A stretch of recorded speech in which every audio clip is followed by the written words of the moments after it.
Hi friends, welcome back.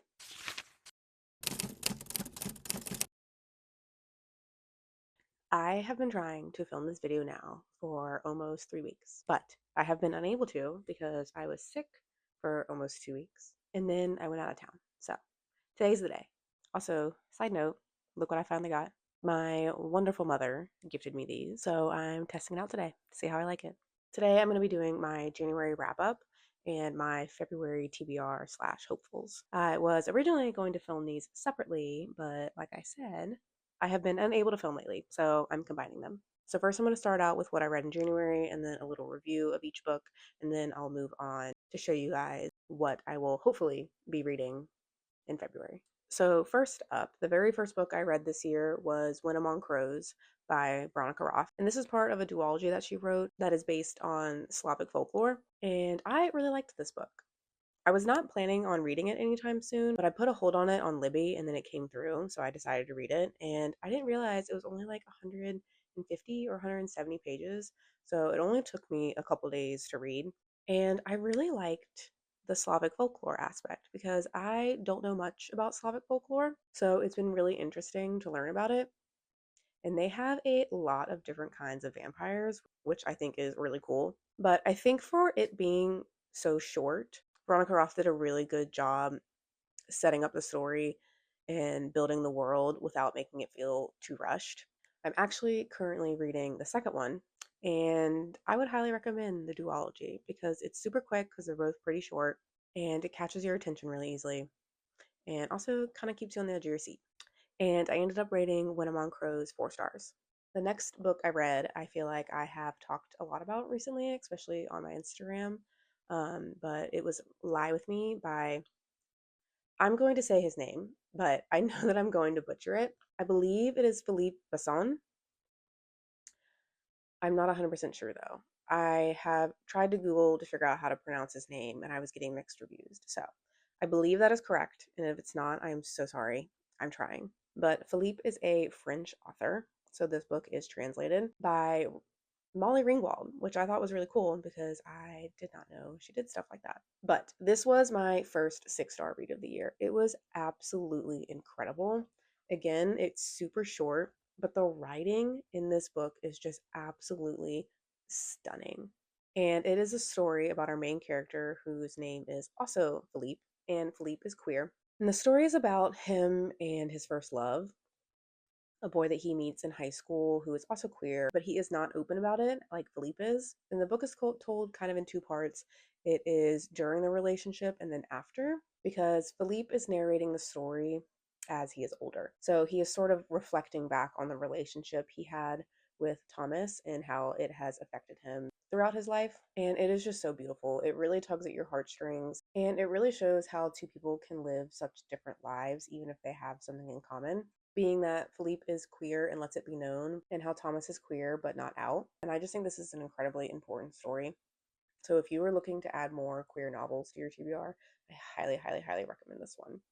And I will say, a book has not made me cry like this one did in a very long time. The author of Call Me By Your Name wrote a blurb on the front of this book.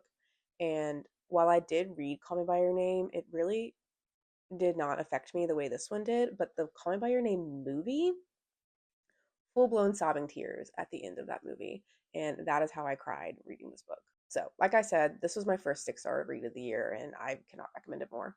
Next, I read Catabasis or Catabasis, however you like to say it. I think R.F. Kuang says it as Catabasis, but she says it can also be pronounced Catabasis. So, to each their own. I read this one with my Literary Wenches book club, and I really liked it. This was only my second novel by Kwong, and I feel like Babel definitely took on a more serious tone than this one did. And this one was a lot more fun. I really liked the aspect of going into hell. And I have never read Dante's Inferno or any of the other literature that has to do with the layers of hell. So this was sort of my first introduction to it. So not only was it a lot of fun to learn about that, but there was a lot of other like educational aspects to it. Because there's one thing about Kwong is she's going to teach you something.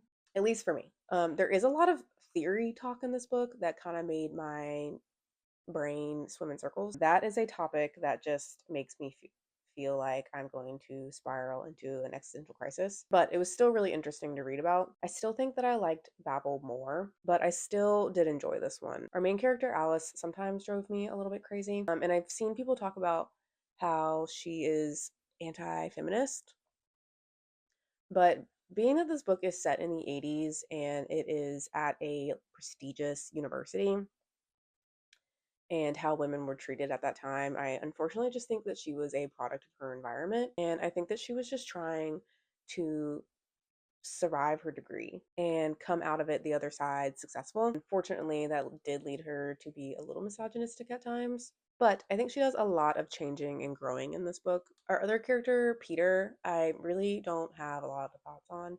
There was one chapter, without spoiling anything, that goes more into depth of why he is the way that he is. And I did really like that chapter because the whole book is like this very mysterious, kind of aloof guy. And we get to learn why about halfway through the book, I think. So I really liked that part. But other than that, I don't really have many thoughts on him. And I've seen a lot of people talk about how R.F. Kuang doesn't trust her readers and over explains things, but I personally, for one, really appreciate it. I think that's one thing I really like about Kuang's writing is because I always learn something new while I'm reading her. I don't think there's anything wrong with her being a little bit thorough in her writing because, again, some of the topics that she touches on, I feel like not everyone knows about. And if you are someone that knows about these topics, I can see how it can get kind of redundant. But I personally love her writing. This book at sometimes also felt kind of like a fever dream, and I thought that that was a really fun aspect. So I ended up rating this one 4 stars. Okay, so now we are going to move on to my February reads, and I will start with what I'm reading and finishing up now. As I said earlier, I am currently reading the second book in the duology that Veronica Roth wrote. So I am currently reading To Clutch a Razor, and I think I'm about 70% through with it. So hopefully by the time this video is up, I'm done with it. And then I'm also reading Wuthering Heights right now, and I believe I'm almost done with it. I have that much left.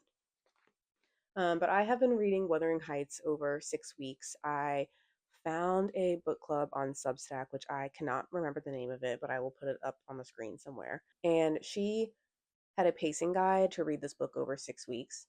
So I have been following that. And the schedule was set up to finish it right before the movie comes out. So I should be done with this by Valentine's Day. And I have really been loving this. I tried to read this book, I think in 2024, and the first chapter made me want to cry. So I was super scared to try it again. But now I think that this is on track to become one of my favorite books. So I'm really happy that I gave it another shot. It did take me a little bit to get used to the writing, but like I said, I'm just absolutely loving it. And I definitely want to read more of the Bronte sisters. Also, my husband and I are going to go see the movie on Valentine's Day. We had we had a bunch of Fandango gift cards that we got for Christmas, so we are treating ourselves to dinner and a movie on Valentine's Day. So I know that the movie is not going to follow the book at all. It's highly romanticized, but I'm very intrigued. So we are going to go see it. Okay, and now for the books that I'm hoping to get to in February. I am a very big mood reader, so these books that I have picked out are not guaranteed for me to read, except for one I have to read for my book club. But I wanted kind of a wide range of books to choose from, so I will not be reading all of these, but these are the books that I will be choosing from this month. So the first book that I have to read this month because it's for my local book club is Deep Cuts by Holly Brickley. And first of all, I had to hunt this book down. It was so hard to find. If you watched my last vlog, I talked about it more, but I finally found it. So I have a hard copy. I was trying to get it through Libby, Libby for an ebook or through my library as a physical copy, but it was not going to come through in time because I have to finish this by February 17th. So I'm hoping by the time this video is up that I will already have started it. So this book is about a girl named Percy who loves music, and I believe she meets a guy at a bar who is a producer and or writer. And as she is sitting at the bar talking about her love for music, he overhears her and they get to talking, and he asks her if she wants to collaborate in making music. And I believe this spans over quite a few years, and it is about their relationships and their ups and downs. So I am very interested in this one because the plot of it kind of reminds me of Tomorrow, Tomorrow, Tomorrow, which is one of my all-time favorite reads. And I really like books about relationships that span over many years. So, this is the first book that I do have to read this month. And February being Black History Month, besides Deep Cuts and the other two books that I'm finishing, I want the rest of my reads to be written by Black authors. So, out of these next three books, I'm hoping to at least read two of them. So, the first book on this list is An Arcane Inheritance by Camilla Cole, I believe is how her name is pronounced. And I actually got this book on NetGalley before it was released, but I was bad and did not read it before it came out. So, I'm putting this one on my list to read this month.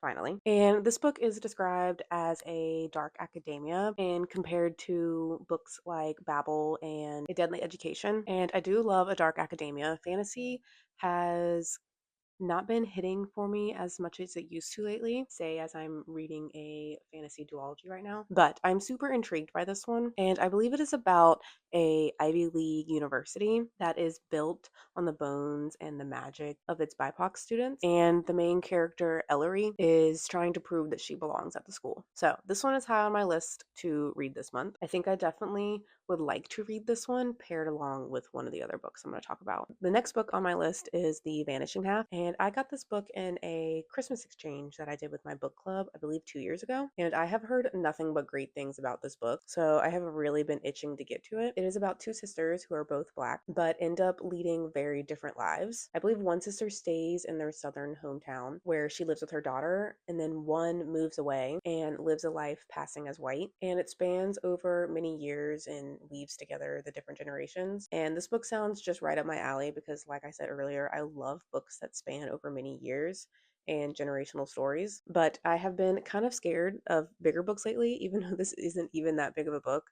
I have been loving a short read, so I really want to finally get to this book this month. And the last book on my list this month is Small Worlds by Caleb Azuma Nelson. And I received this book, again, a couple years ago when Aardvark the Book Club first started. They reached out to me and my cousin when we were running our joint account on Instagram and asked if we each wanted to receive a box to check it out and see how it was. So, of course, we said yes, and this was one of the books that was in the box. We got 3 books in that box, and I think that I've only read one out of it so far. And I believe that book was called Death Valley.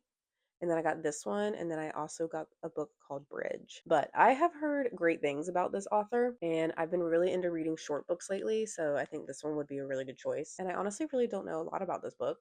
So we're going to look together real quick. Okay, so this book says it is about a story about fathers and sons' faith and friendship set over the course of 3 summers. And it follows Stephen, a first generation Londoner born to immigrant parents, who is brother to Ray and best friends to Adeline. Stephen feels pressured to follow a certain track in his life, but when he decides instead to follow his love of music, his world and his family fracture in ways he didn't foresee. And it says it is an exquisite and profound new novel about the people, places, and music we hold close. So again, it sounds like this book might span over some time. And like I've said a million times now, I love stories about people's lives. This one sounds like it might be a good pairing because I'm also reading Deep Cuts this month, which is also about music. So I could just have a musical month. So these are the books that I'm hoping to get around to this month, at least some of them, along with The Arcane Inheritance, which is on my Kindle. And I am always looking to diversify my shelves with BIPOC authors or authors a part of the LGBTQA community. So if you have any recommendations, please leave them in the comments. And if you have read any of these books and think that I should put them higher on my priority list, let me know. So that is it for this video. I think that I've had a pretty good start to the reading year. I'm really trying to hone in more on my reading taste this year and reading things that I actually enjoy. I've been really into lit fic lately. I feel like I need to remind myself that I really love ordinary stories about people's lives. Those are the kinds of books I'm really trying to get back to because when I look back on most of my 5-star reads, they kind of follow that template. So I'm really excited for these February books and I can't wait to tell you guys which ones I read. So like I said, if you have any recommendations, please leave them in the comment and please make sure to like and subscribe and I will see you guys in my next video. Bye!